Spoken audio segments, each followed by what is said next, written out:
तर नमस्कार मित्रांनो, ठरलं तर मग या मालिकेच्या पुढील भागामध्ये आपण असे पाहणार आहोत की सायलीचा वाढदिवस अर्जुन आणि अर्जुनच्या घरातले खूप दणक्यामध्ये साजरे करत असतात आणि अर्जुन तिला खूप प्रेम देत असतो. मात्र हे सगळ्या गोष्टी बघत असताना सायली खूपच भारावून गेलेली असते. तिला ह्या सगळ्या गोष्टी प्रथमच तिच्या आयुष्यात घडत असतात आणि अर्जुन तिला एका प्रेमळ नजरेनं पाहत असतो.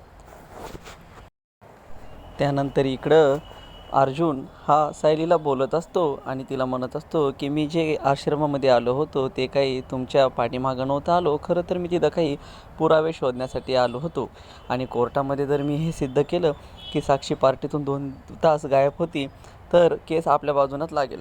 त्यावेळेस साक्षी देखील खूप खुश होते आणि ती बोलू लागते की सर असं जर झालं तर खरंच मला खूपच आनंद होईल. त्यानंतर अर्जुन मनात बोलतो की मी फक्त एवढ्यावरच नाही थांबणार, तर तुमच्या आईवडिलांना देखील मी शोधून काढणार आहे मिसेस सायली, असं अर्जुन बोलू लागतो.